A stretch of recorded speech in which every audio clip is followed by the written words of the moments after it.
31절에서 마지막 46절 말씀 교독합니다. 인자가 자기 영광으로 모든 천사와 함께 올 때에 자기 영광의 보좌에 앉으리니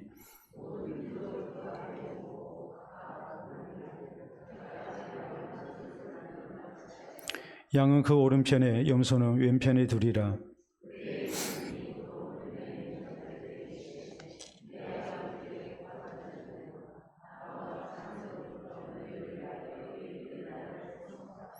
내가 줄일 때에 너희가 먹을 것을 주었고 목마를 때에 마시게 하였고 나그네 되었을 때에 영접하였고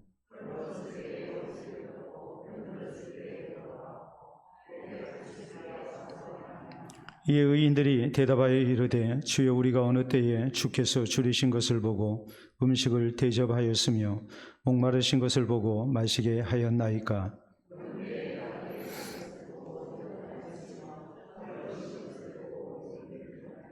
어느 때에 병드신 것이나 옥에 갇히신 것을 보고 가서 배웠나이까 하리니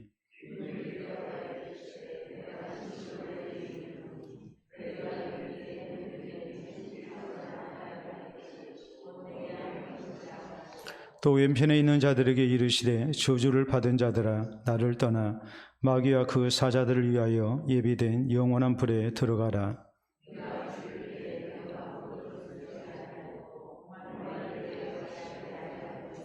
나그네 되었을 때에 영접하지 아니하였고 헐벗었을 때에 옷 입히지 아니하였고 병들었을 때와 옥에 갇혔을 때에 돌보지 아니하였느니라 하시니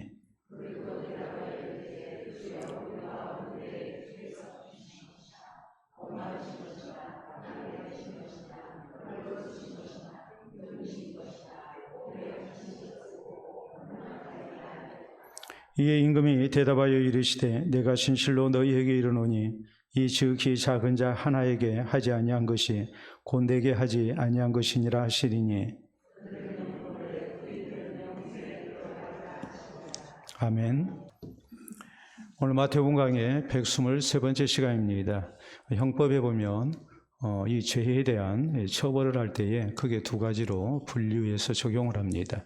하나는 자기적 죄가 있습니다. 자기적 죄라는 것은 살인이나 강도와 같이 적극적인 범죄 행위를 통해서 범하는 죄를 말합니다.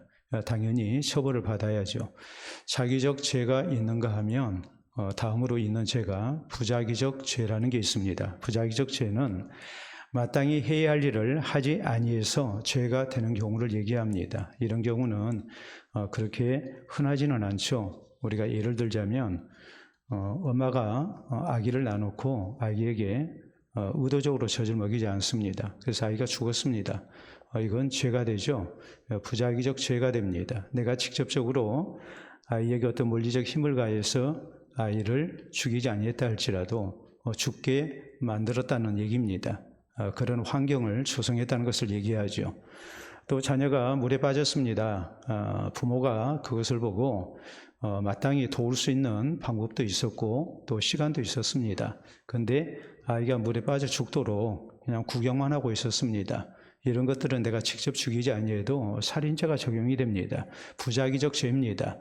내가 직접적으로 살인하지 아니했다 할지라도 죽게 만들었기 때문에 그건 역시 이렇게 살인죄에 해당이 되는 겁니다. 우리는 지난 시간에 마태복음 25장에 나와 있는 세 가지 비유 가운데 두 번째 달란트 비유에 대해서 말씀을 살폈습니다. 예수 그리스도의 재림을 기다리는 우리 성도의 신앙 자세가 어떤 모습이 되어야 될 것인가. 그래서 예수님께서는 달란트 비유를 이렇게 말씀을 해주셨죠. 이 달란트 비유를 통해서 우리에게 주신 교훈은 각 사람에게 주신 달란트가 다르다. 5달란트, 2달란트, 1달란트 재능을 따라서 주께서 우리에게 주신 것이 다르다. 그렇기 때문에 우리 주님께서 내게 맡기신 것에 우리가 충성해야 된다는 내용이었습니다. 특별히 작은 것에 충성할 때 우리 주님께서 더 큰 것을 맡기신다. 그리고 특별히 우리가 이런 충성을 하기 위해서는 달란트를 맡기신 주님에 대한 오해가 있어서는 안 된다는 내용이었습니다.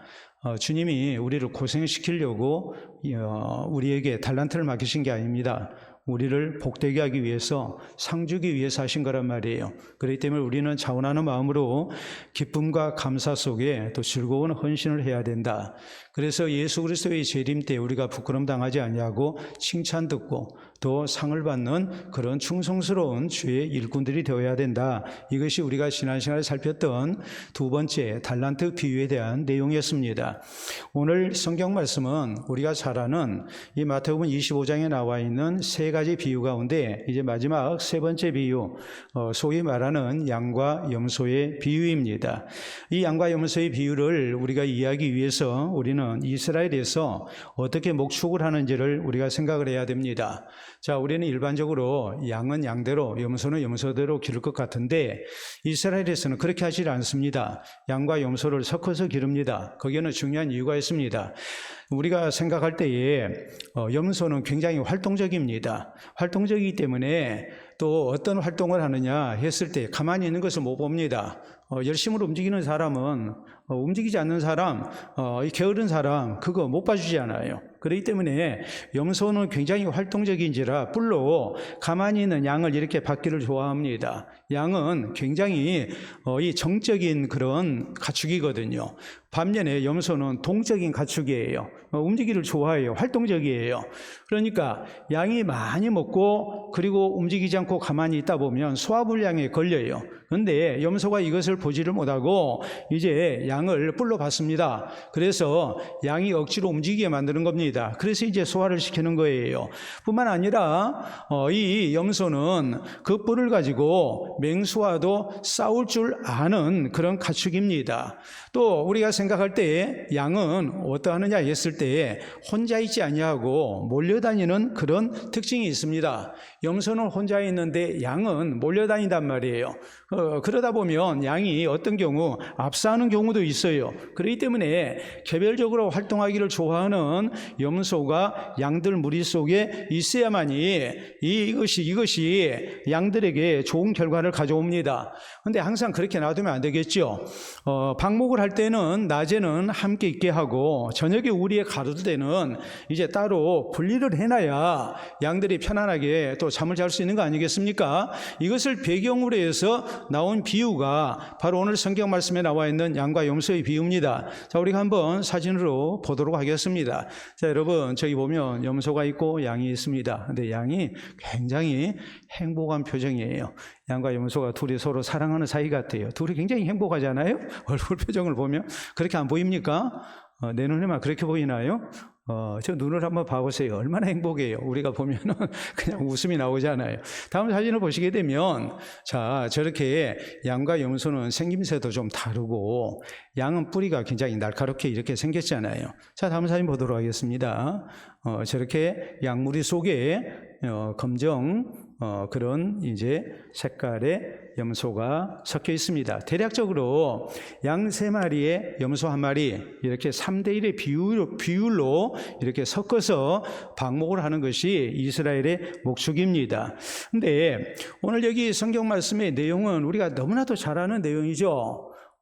연약한 이웃에 대해서 우리가 어떤 태도를 취했느냐, 거기에 대해서 나중에 목자가 양과 염소를 가름과 같이, 낮에는 같이 놔뒀지만 저녁에는 서로 가르는 것과 마찬가지로 우리 주님께서 선행을 한 사람과 그리하지 아니한 사람, 양과 염소를 가르듯이 이렇게 갈라서 이제 양의 편에 선 자에게는 우리 주님이 약속하신 영생에 들어가는 복을 주고, 그리하지 아니한 염소의 무리에 속한 사람들은 영벌 가운데 들어가게 된다. 이렇게 이제 예수님이 말씀을 하셨단 말이에요. 그런데 여기서 우리가 오해하지 말아야 할 것은 뭐냐면 이것은 심판의 기준으로서의 선행이 아니에요. 또 구원의 조건으로서의 선행이 아니에요. 우리 주님께서 하시는 말씀은 구원받은 백성이 구원받은 증거로서 선행을 힘쓰면서 우리가 예수 그리스도의 재림을 기다리는 성도가 되어야 된다는 말이에요.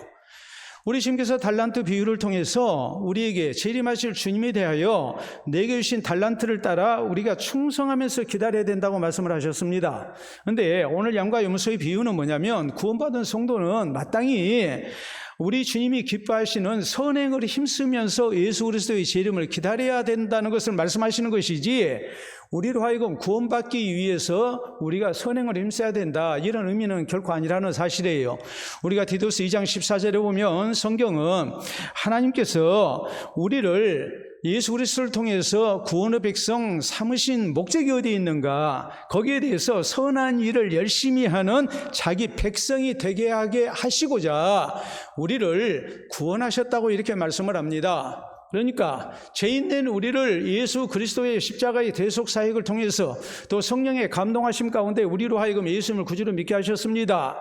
그리고 우리를 세상 가운데 두셨어요. 세상에서 살게 하셨어요. 근데 세상에서 살게 하셨는데 아무것도 하지 않고, 아니면 교회 안에서만 충성하고, 그리고서 우리가 예수 그리스도의 재림을 기다리게 하셨느냐, 그런 하나님의 뜻이 아니고, 하나님이 우리를 있게 하신 곳에서 우리가 만나는 사람들, 특히 사회적 약자에 대한 관심을 가지고 저희에게 착한 일을, 선한 일을 많이 하게 하기 위해서, 그래서 하나님께 영광이 되고 또 우리가 하나님의 복을 누리고 또 우리를 통해서 우리 주변에서 영혼 구원의 귀한 역사가 나타나도록 하기 위해 하나님께서 우리를 구원하시고 세상 가운데 두신 거라고 말씀을 하십니다. 그러니까 우리가 뭐 해야 되겠습니까? 마땅히 우리는 우리 하나님께서 우리에게 기대하시는 바, 또 우리에게 바라시는 대로 선한 일을 우리가 열심히 해야 된단 말이에요. 이 측면에서 우리가 양과 염소의 비유를 살펴야 해요. 그렇기 때문에 오늘 31절 32절에 보면 이렇게 시작이 돼요. 인자가 자기 영광으로 모든 천사와 함께 올 때에 자기 영광의 보좌에 앉으리니 모든 민족을 그 앞에 모으고 각각 구분하기를 목자가 양과 염소를 구분하는 것 같이 하게 될 것이다 라고 이렇게 말씀을 하시죠. 모든 사람의 믿음과 또 그 사람의 선행에 대한 우리 주님의 심판이 있다는 것을 말씀을 합니다. 모든 인생이 재림하시는 예수 그리스도를 통해서 예수님을 구주로 믿었는지 안 믿었는지, 또 구원받은 성도로서 우리가 선행을 힘썼는지 힘쓰지 아니했는지, 여기에 대해서 우리 주님의 심판이 있다는 것을 말씀을 하고 있는 거예요. 그래서 구원받은 성도로 우리가 서야 되겠지만은, 내가 구원받은 성도로서 하나님 앞에 합당하게 살았음을, 그리고 내가 구원받은 내 신앙이 하나님을 향한 진실된 신앙이라는 것이 선행을 통해서 인정을 받고 하나님께서 우리에게 약속하신 구원을 누리고 복을 받고 하나님의 나라를 상속하는 그런 주의 백성이 되어야 된다는 말이에요. 그렇기 때문에 우리는 그렇죠, 자기적 선행을 힘써야 돼요. 우리 그리스도인은 나를 향하신 하나님의 뜻을 알았기 때문에 우리가 자기적으로 우리가 선한 일을 열심으로 해야 돼요. 또 한편으로 부자기적인 그런 이 잘못된 선행을 외면하는 모습이 우리에게 있어서는 안 돼요. 내가 선행을 베풀어야 하는 상황인데 거기에 대해서 애써 외면하고 모른 체하고, 그래서 이로 인해서 우리 주님의 책망을 받는 또 이중적인 그리스도인의 모습이 있어서는 안 된다는 말입니다. 그렇기 때문에 우리가 자기적 선행도 힘써야 되지만 부자기적 선행이, 이 부자기적으로 선행을 행치하냐는 이런 잘못이 있지 않도록, 그래서 사람이 보든지 안 보든지 간에 내가 항상 하나님 앞에서 나를 구원하신 하나님의 뜻을 따라 선행을 힘쓰면서 산 진실된 그리스도인으로 우리가 인정을 받을 수 있어야 된다는 사실입니다. 자, 그러기 위해서 오늘 성경 말씀은 우리에게 어떤 신앙 자세가 있어야 됨을 교훈하고 있을까요? 먼저 우리가 선행을 베풀어야 할 이 대상의 문제에 대해서 우리가 생각을 해야 돼요. 자, 거기 31절에서 33절 말씀 다시 봅니다. 인자가 자기 영광으로 모든 천사와 함께 올 때에 자기 영광의 보좌에 앉으리니 모든 민족을 그 앞에 모으고 각각 구분하기를 목자가 양과 염소를 구분하는 것 같이 하여 양은 그 오른편에 염소는 왼편에 두리라 라고 말씀을 하시죠. 그래서 거기 34절에 그때 임금이 그 오른편에 있는 자들에게 이르시되 내 아버지께 복받을 자들이여 나와 창세로부터 너희를 위하여 예비된 나라를 상속받으라라고 말합니다. 자, 오른편에 양을 이렇게 양과 염소를 가를 때에 오른편에 양무리를 둔 것과 마찬가지로 오른편에 있는 자들, 이들에 대해서 이제 복받을 자리라고 그러고, 또 너희가 하나님 나라를 이제 마땅히 이렇게 차지할 백성이라는 것을 인정받는다고 그랬어요. 그리고 그 이유에 대해서 말씀을 합니다. 자, 35절 이하 말씀을 보도록 합니다. 내가 줄일 때 너희가 먹을 것을 주었고 목마를 때 마시게 하였고 나그네 되었을 때 영접하였고 헐벗을 때에 옷을 입혔고 병들었을 때 돌보았고 옥에 갇혔을 때에 와서 보았느니라 라고 말씀을 하니까 37절에 이에 의인들이 대답하여 이르되 주여 우리가 어느 때 주께서 줄이신 것을 보고 음식을 대접하였으며 목마르신 것을 보고 마시게 하였나이까. 이어진 말씀, 어느 때에 나그네 되신 것을 보고 영접하였으며 헐벗으신 것을 보고 옷 입혔나이까. 어느 때 병드신 것이나 옥에 갇히신 것을 보고 가서 배웠나이까 하리니. 40절에 임금이 대답하여 이르시되 내가 진실로 너희에게 이르노니 너희가 여기 내 형제 중에 지극히 작은 자 하나에게 한 것이 곧 내게 한 것이니라라고 말씀을 하십니다. 자, 사회적 약자를 대할 때에 양의 편의 선자들은 어떻게 되어 있다는 겁니까? 저희는 외면하지 아니했다고 말씀을 해요. 저희는 형제 가운데 지극히 작은 자였음에도 불구하고 저희를 소홀히 생각하지 아니했다고 말씀을 해요. 그리고 주님께서 인정하시기를 지극히 작은 자 하나에게, 내 형제 중 지극히 작은 자 하나에게 한 것이 곧 내게 한 것이라고 말씀을 해요. 그리고 여진 41절 이하에 보면 왼편에 있는 염소들을 향해서 하신 말씀은 뭐였어요? 다른 거 아니죠? 지극히 작은 자 하나에게 하지 아니한 것이 곧 누구에게 안 한 거라고요? 내게 안 한 것과 같다. 42절에서 45절 사이에 그렇게 말씀을 하잖아요. 내가 줄일 때 너희가 먹을 것을 주지 아니하였고 목마를 때 마시게 하지 아니하였고 나그네 되었을 때 영접하지 아니하였고 헐벗을 때 옷 입히지 아니하였고 병들었을 때와 옥에 갇혔을 때 돌보지 아니하였느냐 하시니 그들도 대답하여 이르되 주여 우리가 어느 때에 주께서 줄이신 것이나 목마르신 것이나 나그네 되신 것이나 헐벗으신 것이나 병드신 것이나 옥에 갇히신 것을 보고 공양하지 아니하였더이까. 45절 이에 임금이 대답하여 이르시되 내가 진실로 너희에게 이르노니 이 작은 자 하나에게 하지 아니한 것이 곧 내게 하지 아니한 것이니라 하시리니 라고 이렇게 말씀을 하죠. 그러니까 우리가 자기적 선행을 힘써야 되고 또 부자기적으로 선행을 일부러 피하는 그런 일이 있어서는 안 된다고 그랬는데, 그러기 위해서 우리가 사회적 약자를 어떤 모습으로 생각해야 하느냐가 굉장히 중요하다는 것을 우리에게 지금 가르치고 있는 거예요. 여러분, 가난한 이웃, 연약한 이웃을 우리가 단순히 내 형제다 혹은 내 이웃이다 우리가 이렇게만 생각해서는 우리가 자기적 선행이나 혹은 부자기적으로 우리가 선행을 피하는 일, 이런 것을 우리가 하기가 쉽지가 아니에요. 자기적 선행을 힘쓰지 않죠. 또 부자기적인 그런 모습으로 우리가 선행을 애써 피하는 그런 모습이 얼마든지 우리에게 있을 수가 있어요. 오늘 양과 염소의 비유를 통해서 우리 주님이 분명하게 강조하는 것은 뭐냐면, 우리 주변에 있는 사회적 약자나 연약한 이웃을 우리가 대할 때 저 사람이 어쩌면 누구일지 모른다, 내게 찾아오신 예수님일지 모른다라는 생각을 가져야만이 우리가 자기적 선행을 해요. 또 부자기적으로 우리가 선행을 애써 피하는 죄를 우리가 피할 수가 있어요. 우리 주님이 가장 먼저 강조하신 것은 그거예요. 내 주변에 있는 사회적 약자를 우리가 어떤 시각으로 바라보느냐가 중요하다고 말씀을 하는 거예요. 우리가 그렇잖아요. 어떤 사람들은 불쌍한 사람을 볼 때 불쌍한 생각을 덜 갖는 경우가 있습니다. 그리고 이렇게 얘기를 하죠. 몸도 건강하게 생겼는데 자기가 열심히 일해서 먹고 살아야지 왜 저렇게 손 벌려? 그렇게 얘기하고 고개 돌려버리는 수가 있어요. 자기를 합리화해요. 그 사람이 지금 손을 벌렸을 때는 뭔가 그 사정을 다 설명할 수는 없지만 뭔가 사정이 있을 거예요. 그렇게 생각하면 우리가 외면을 못합니다. 저 사람에게 뭔가 말 못할 딱한 사정이 있다고 생각하면 우리가 외면을 못한다니까요. 근데 이런 생각을 갖지를 아니하면 우리는 쉽게 외면할 수 있어요. 그리고 내가 잘했다고 생각을 해요.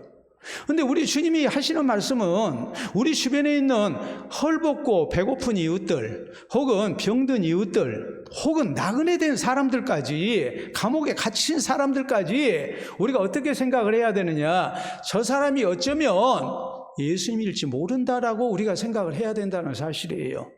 그래야 우리가 자기적 선행을 힘써요.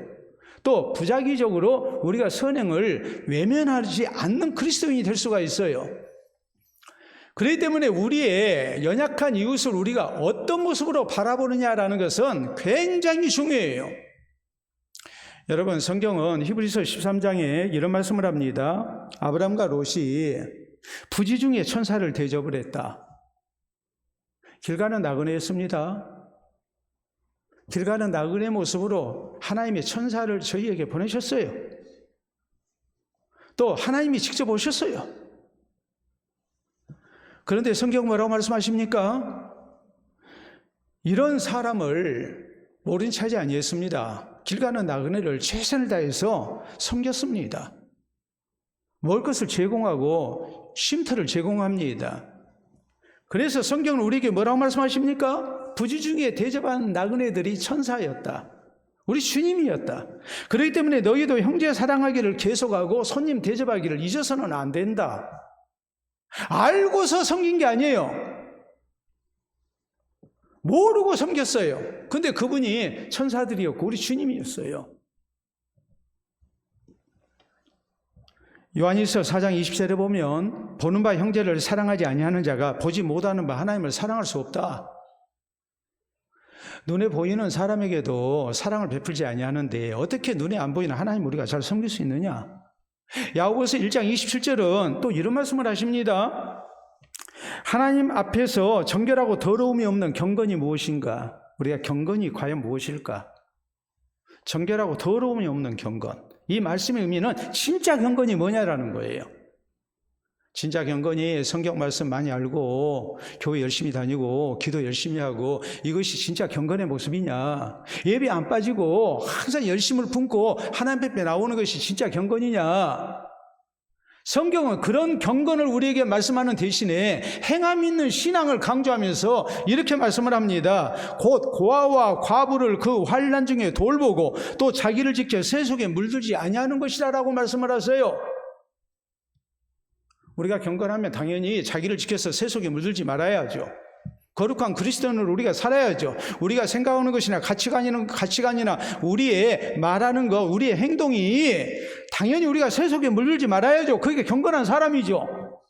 예배 열심히 드리고 찬송 열심히 부르고 기도생활 열심히 하고 성경도 많이 아는데 새 속에 물들어서 사는 사람을 우리가 어떻게 경건한 사람이라고 말을 할 수 있겠습니까?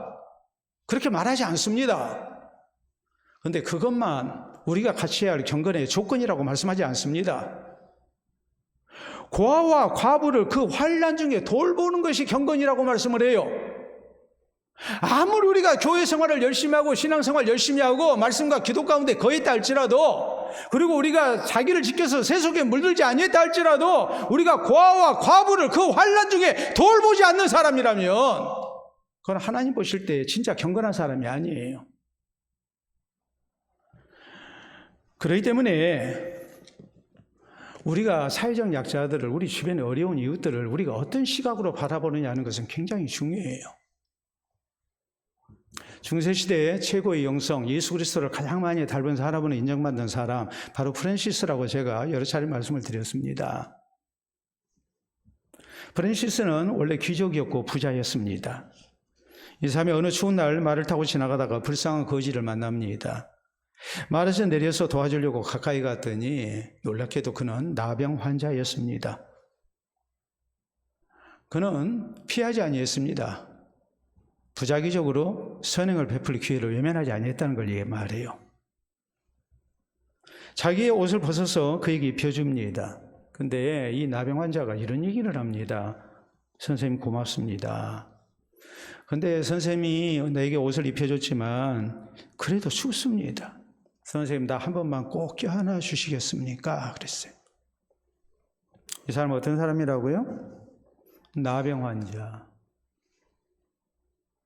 근데 프란시스가 그러세 하면서 껴안아 줬어요. 그랬더니 이 나병 환자가 좀 더 세게 껴안아 주십시오.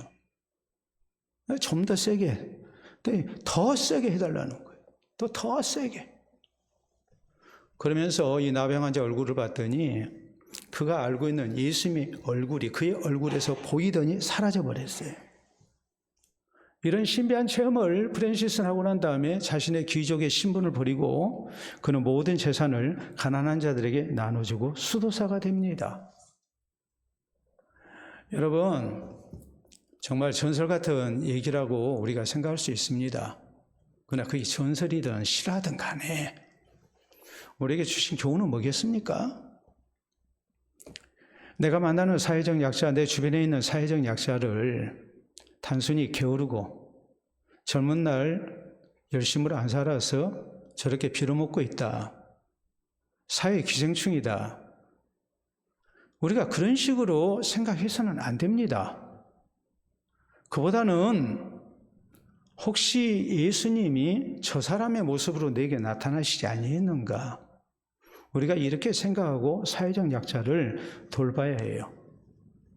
그럴 때 우리에게 진실된 나눔이 있기 마련이고 또 섬김과 선행을 힘쓰는 그리스도인으로 우리가 살아갈 수 있는 길이 열린다는 것을 잊지 마시길 바랍니다. 두 번째, 우리가 언제 선행을 베풀어야 되는가? 이 선행의 때에 대해서 주님은 말씀을 하세요. 결론적인 것은 이거예요. 내 때가 아니고 상대방이 나를 필요로 할 때. 자, 35절에 있는 말씀 보도록 합니다. 35절. 내가 줄일 때에 너희가 먹을 것을 주었고 목마를 때에 마시게 하였고 나그네 되었을 때 영접하였고 헐벗을 때 옷을 입혔고 병들었을 때에 돌보았고 옥에 갇혔을 때에 와서 보았느니라 라고 말하죠. 그러니까 37절에 이에 의인들이 대답하여 이르되 주여 우리가 어느 때에 주께서 줄이신 것을 보고 음식을 대접하였으며 목마르신 것을 보고 마시게 하였나이까? 어느 때에 나그네 되신 것을 보고 영접하였으며 헐벗으신 것을 보고 옷을 입혔습니까?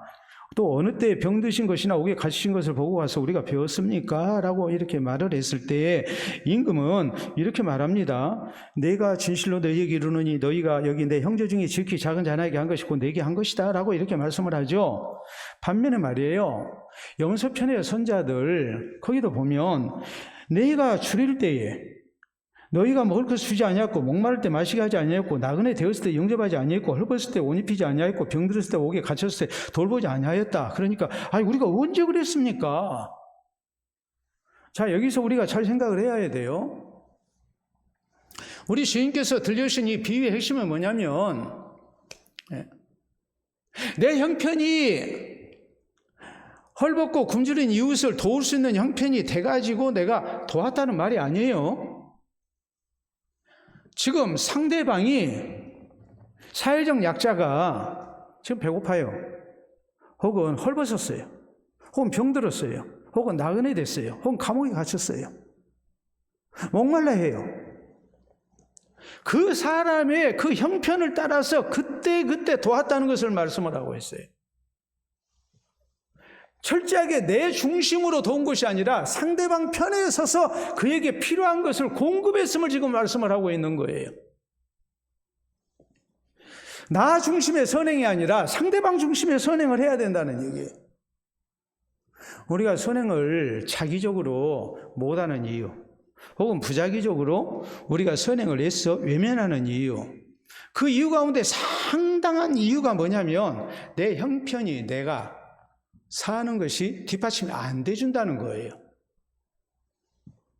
내게 경제적 능력이 없든지 아니면 내가 시간적 여유가 없든지 뭐 여러 핑계를 우리가 동원을 하죠. 그리고 우리는 뭐라고 그럽니까? 다음에 형편 좋아질 때, 시간 날 때 내가 잘 도와줘야 되겠다. 항상 내 중심으로 우리가 나누려 하고 섬기려고 해요. 도와주려고 해요. 선행을 하려고 해요. 그러니까 자꾸 못하고 뒤로 이것을 미루는 거예요.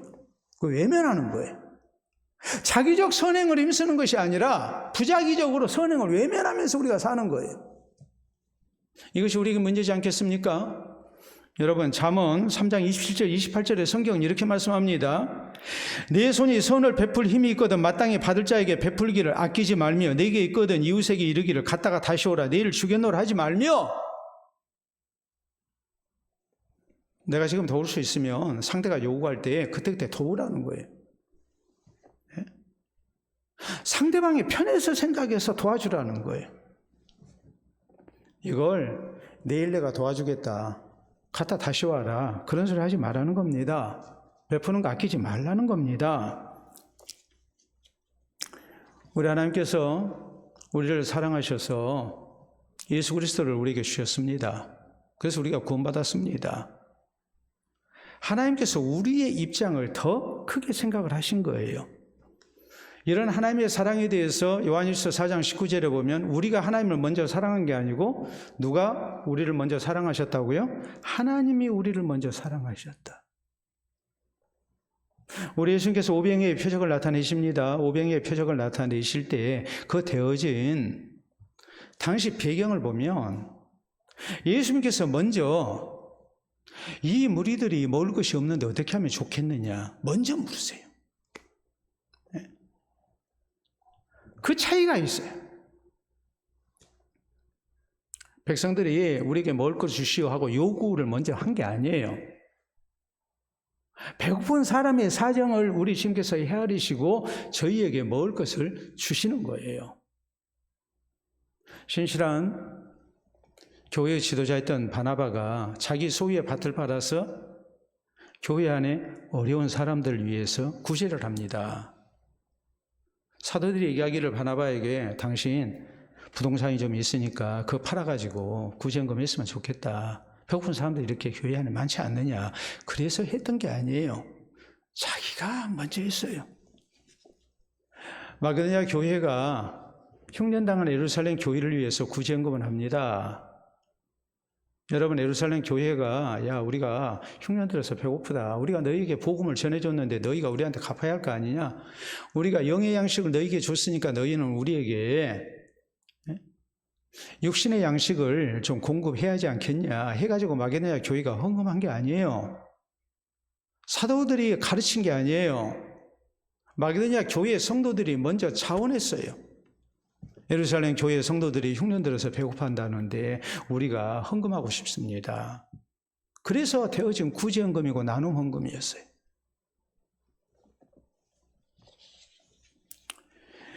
연말이 되면 혹은 선거철이 되면 불이웃돕기가 이렇게 유행처럼 번집니다. 평소에는 무관심한 것이 문제죠. 배고픈 사람들이 연말에만 배고플까요? 겨울에만 배가 고플까요?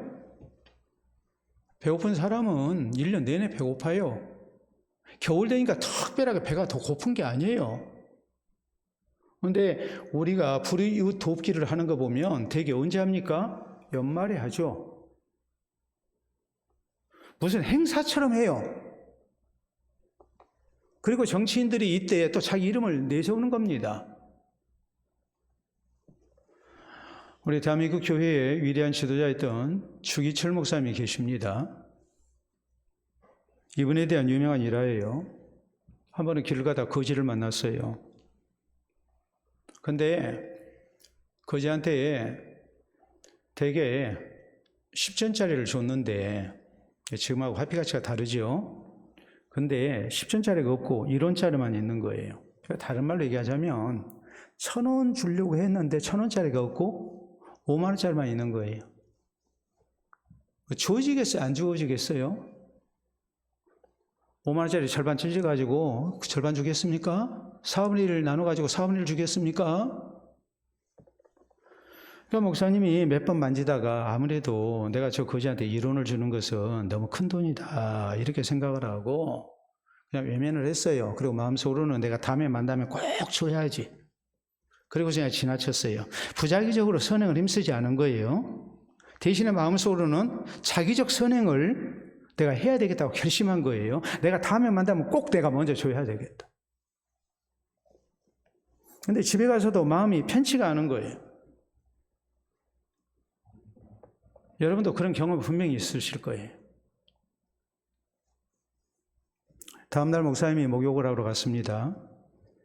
옷을 벗어서 자기 그 칸이 있잖아요. 보면은 옷 넣어놓은 거기다가 옷을 넣어놓고 그리고 목욕을 하고 나와서 봤더니 옷 속에 지갑이 사라져 버렸어요. 누가 훔쳐간 거예요. 목사님이 어떤 반응을 보였느냐. 목사님이 이렇게 대답을 하세요. 그래, 잘 가져갔다. 잘 가져갔다. 하나님께서 하신 일로 받아들인 거죠. 내가 부작위적으로 선행을 외면을 했더니 하나님께서 필요한 사람 가져가도록 해버리셨다. 그렇게 받아들이고 차라리 속이 더 편했다고 말을 해요. 제가 늘 강조를 하죠. 달라고 해서 주면 얼마 준 것이고 절반 준 것이고 달라기 전에 주면 몇 배로? 2배로 주는 거예요. 똑같은 금액을 줬지만 어떤 마음 자세로 줬느냐에 따라서 그 가치가 달라져요. 내 때를 고집해서는 안 돼요. 자꾸 내 때를 고집해요. 그리고 부작위적으로 우리가 선행을 외면해요. 그리고 나중에 자기적으로 선행을 하겠다고 다짐을 해요. 그래가지고는 우리가 제대로 된 그리스도인으로서의 선행을 힘쓸 수가 없습니다. 내 이웃이 나를 필요로 할 때 그때 우리가 최선을 다해서 나눠야 하고 섬겨야 돼요. 그렇지 아니하면 우리는 주님이 기뻐하시는 선행을 할 수가 없어요. 그리스도인의 선행이 어떤 모습이 돼야 되는가? 내 중심이 아니라 상대방 중심이에요.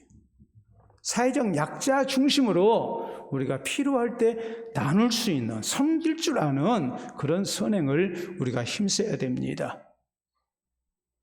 그래서 우리 주님께서 기뻐하시는 그리스도인으로 우리가 인정받을 수 있기를 바랍니다. 세 번째, 우리가 또 하나 생각해야 할 중요한 것이 있어요. 우리가 자기적 선행을 힘쓰고 또 부자기적으로 선행을 외면하는 일을 피하려면 우리는 하나님의 보상을 믿어야 돼요. 양의 편의 선자들은 어떤 대가나 보상을 바라지 않았습니다. 그렇기 때문에 그 증거가 어떻게 나타나냐면 자기들의 선행을 기억합니까? 기억 못합니까? 전혀 기억을 못해요. 단지 이들은 주님의 말씀에 순종을 했을 뿐이에요. 오른손이 한 것, 왼손이 모르게 했을 뿐이에요. 그런데 염소의 편의 선자들은 자기들의 선행을 기억하고도 남을 사람들이에요. 그러니까 뭐라고 말합니까? 우리가 언제 안 했습니까? 그러거든요. 자기들이 선행을 한 것을 기억하고 있는 사람들이에요. 이 차이가 분명하게 양과 염소를 가르는 기준이 되고 만 거예요.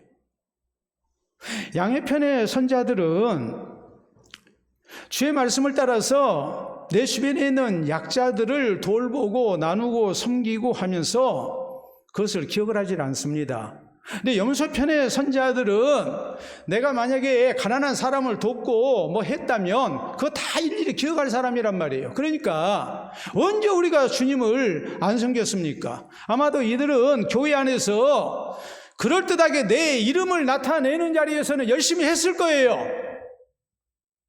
그런데 사회적 약자들, 사람들이 관심 두지 아니한 사람들, 이런 사람들에 대해서는 부작위적으로 멀리한 거예요. 선행을 외면한 거예요. 그러니까 결국에 이들은 찾아오신 주님을 외면한 결과가 되고 만 거예요. 우리 예수님께서는 구제에 대해서 말씀하실 때 우리가 마태복음 6장에 보면 나팔 불고 하지 마라, 바리새인들처럼 하지 마라, 외식하는 자들처럼 하지 마라. 대신 뭐라고 말씀하십니까? 오른손이 하는 거 왼손이 모르게 해라. 그래도 은밀한 중에 보시는 하나님께서 보시고 다 거기에 따른 상으로 갚아주신다. 이렇게 말씀을 하지 않습니까? 누가복음 14장 12절에서 14절 말씀 보면은 잔치를 베풀거든 사람들을 초청하는데 내 이름 내고 서로 간에 인맥 형성하고 사회적 영향력 있는 사람들, 내게 언젠가 도움이 될 사람들, 이런 사람 초청하지 말고 병든 자, 맹인된 사람들, 가난한 사람들, 갚지 못할 사람들을 차라리 초청을 해라. 이 말씀의 의미는 우리가 나누고 섬길 때에 거기에는 어떤 세속적인 동기가 있어서는 안 된다는 말이에요. 내가 하나님의 백성으로서 마땅히 내 주변에 있는 사회적 약자들을 돌봐야 할 책임이 있다는 것을 생각을 하고 우리가 그런 사람들을 섬기는 모습으로 우리가 해야지 저 사람을 내가 도와줘가지고 내게 뭐가 돌아올 것인가 그거 계산해 가면서 하는 모습이 있어서는 안 된다고 말씀을 하세요. 사도행전 10장에 이탈리아 부대에 장교했던 고넬료가 그는 늘 경건한 사람으로서 온 집안으로 더불어 하나님을 경외하고 그리고 기도와 구제를 항상 힘쓰는 사람이라고 성경 말씀이 나옵니다. 근데 여기에 대해서 성경은 뭐라고 말씀하십니까? 하나님이 천사를 시켜서 고넬료에게 예수 그리스도의 복음을 통한 구원의 길을 여실 때에 하셨던 말씀은 뭐였습니까? 내 기도와 구제가 하나님 앞에 상달되어서 기억하신 바가 됐다 그러잖아요. 다른 사람 안 봤을 수도 있고 나도 잊어버릴 수 있지만 그 모든 것이 다 하나님께 상달돼서 하나님께서 기억하고 계시고 갚아주시는 선행이었음을 성경은 말씀을 하고 있어요. 우리가 그리스도인으로서 선행을 힘쓸 때 선행을 가지고 장사해서는 안 됩니다. 그 장사가 뭐겠습니까? 사람들의 칭찬, 또 선행을 베품으로 해서 내게 돌아오는 반대적 급부, 다시 말해서 어떤 이익, 이것을 기대하는 모습이 있어서는 안 된다 이 말이에요. 단지 우리는 하나님의 백성으로서 예수 그리스도의 제자로서 우리 하나님의 인정과 칭찬을 믿고 또 하나님의 보상을 믿고 상을 믿고 우리가 해야 된다는 말이에요. 참 아름다운 일들 우리가 많이 보죠. 예? 아주 어려운 상황에서 어떤 사람을 목숨을 걸고 건져줬어요. 예를 들어서 뭐 지하철에 떨어진 사람을, 그냥 술 취한 사람을 행인을 뭐 이렇게 도와줘서 전철에 오는데 그의 목숨을 건져줬어요. 혹은 물에 빠진 사람 건져줬어요. 혹은 큰 돈을 주었는데 욕심부리지 않고 주인에게 주인 찾아주라고 경찰서에 맡겼어요. 뭐 이런 경우 우리가 많이 보잖아요. 뭐 어떻게 그렇게 할 수 있었습니까? 할 때 이런 사람들이 내가 큰맘 먹고 했습니다. 그럽니까? 뭐라고 그럽니까? 마땅히 해야 할 일을 했을 뿐입니다. 나 아니어도 다른 사람도 다 그렇게 했을 겁니다. 그러잖아요. 그런 상황에서 자기적 선행이 아닌 경우이기 때문에 우리가 부자기적으로 선행을 외면할 수 있어요. 내가 위험하고 내가 살아야 되니까. 근데 그렇게 하지 않잖아요. 우리 그리스도인이 자기적 선행을 힘쓰든지 아니면 부자기적인 이 모습으로 선행을 외면하는 일을 안 하려면 이 모든 것을 다 누가 보고 계신다고요? 하나님이 보고 계신다. 하나님이 알고 계신다. 하나님이 기억하고 계신다. 하나님께서 여기에 대해서 칭찬하시고 상 주시는 일이다. 그렇게 믿고 해야 된다는 말입니다. 그래야 우리가 언제 어디서나 그리스도인으로서 우리를 구원하시는 하나님의 뜻을 따라 우리가 선행을 힘쓰는 그리스도인으로 살아갈 수 있다는 것을 잊지 마시길 바랍니다. 우리가 바른 신앙생활을 하기 위해서는 정통 교리가 필요하다고 말을 합니다. 세상이 자꾸 변하면서 성경적인 그런 신앙에서 자꾸 벗어나는 그런 경우를 우리가 많이 봐요. 다음 주가 종교개혁주일이기 때문에 우리가 더더욱 정통 교리가 중요하다는 것을 또 우리가 다시 한번 기억하게 될 겁니다. 그런데 바른 신앙생활을 위해서는 정통 교리만 중요한 게 아니에요. 정통 생활도 중요해요. 그리스도인다운 삶의 모습이 시대가 변해도 성경이 말씀하시는 그 모습이 우리에게 그대로 남아있어야 돼요. 세상의 가치관이 변하고 사람 사는 방식이 변해도 우리는 성경이 말씀하신 대로 정통적인 그리스도인의 삶을, 선행을 우리가 힘써야 돼요. 성경적인, 정통적인 성도의 선행의 모습은 어떤 것일까요? 우리 예수님께서 오늘 양과 염소의 비유를 통해서 분명히 말씀하십니다. 그리스도인은 의도적으로 자기적 선행을 힘써야 됩니다. 왜냐하면 하나님이 우리를 구원하신 목적이 그거기 때문에 그래요. 착한 일을 열심히 하는, 선한 일을 열심히 하는 자기 백성이 되게 하기 위해서 우리를 구원하셨어요. 그러니까 그리스도인은 교회 안에서 신앙생활도 열심히 해야 되지만 밖에 있는 사회적 약자들을 향한 선행도 우리가 힘써야 돼요. 그게 우리를 구원하시는 하나님의 목적이에요. 하나님의 뜻이에요. 또 우리는 부자기적으로 선행을 외면하는 사람이 돼서는 안 돼요. 성경이 말씀하시는 정통적인 그리스도인의 사는 모습, 생활은 마땅히 선행을 힘쓰는 모습으로 나타나야 되고, 가난한 자에 대한 외면이 있어서는 안 돼요. 그러기 위해서 오늘 우리 주님께서 양과 염소의 비유를 통해서 우리에게 강조하신 것이 무엇입니까? 우리 주변에 있는 사회적 약자들을 우리가 어떤 시각으로 바라보느냐가 굉장히 중요해요. 능력이 없어서 혹은 게을러서 젊은 날 노래가지 아니해서 그래서 저 사람들 빌어먹고 사는 거다, 우리가 그런 눈으로 봐서는 안 됩니다. 그럼 우리는 세상 사람과 똑같은 사람이 돼요. 자기적 선행을 힘쓰지 않아요. 그리고 부자기적으로 우리는 선행을 외면하면서 살고 나에게 면죄부를 줘버려요. 불신자와 조금도 다를 바 없고 어떤 경우에는 불신자보다도 더 못한 사람이 되고 말아요. 선행은 면에 있어서. 우리 주님은 뭐라고 교훈하십니까? 예수님께서 저 사람의 모습으로 내게 찾아오셨다고 우리는 믿어야 됩니다. 그리고 우리는 선행의 때에 대해서 다시 한번 깊이 생각해야 돼요. 내 중심이 아니에요. 상대방이 배고파할 때, 상대방이 추워할 때, 상대방이 병들었을 때, 상대방이 나그네 되고 목말라 하고 감옥에 갇혔을 때, 나를 필요로 할 때, 그 누군가의 도움을 필요로 할 때 내가 돕고 섬길 수 있어야 돼요. 그리고 우리는 이런 모든 일에 대해서 다 주님이 보고 계시고 주님께서 이 모든 일을 기억하시고 우리 하나님의 아름다운 상급이 있다는 것을 믿어야 됩니다. 그리고 사람이 보든지 안 보든지 우리는 한결같은 모습으로 우리 주변에 있는 사회적 약자들을 우리가 귀히 여기고 저희에게 주님이 기뻐하시는 선행을 힘쓰는 그리스도인이 되어야 됩니다.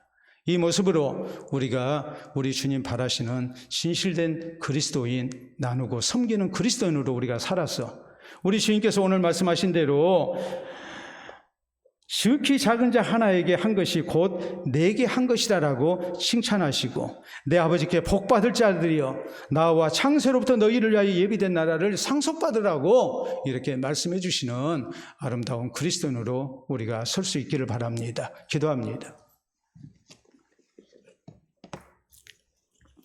우리 한번 생각해 봅시다. 선행에 대해서 자기적으로 얼마나 내 편에서 더 열심으로 찾아다니며 사회적 약자들을 돌봤습니까? 혹은 부자기적으로 가난한 이웃을 위해서 외면하며 살지는 않았습니까? 그리스도의 삶의 모습이 어떤 모습이 되어야 하는지, 예수 그리스도의 재림을 기다리는 우리 성도의 모습이 어떤 모습이 되어야 되는지, 내 모습이 어떤 모습이 되어야 되는지 다시 한번 깊은 생각 가운데 더욱더 주님 바라시는 선행을 힘쓰는 성도 될 것을 다짐할 수 있기를 바랍니다.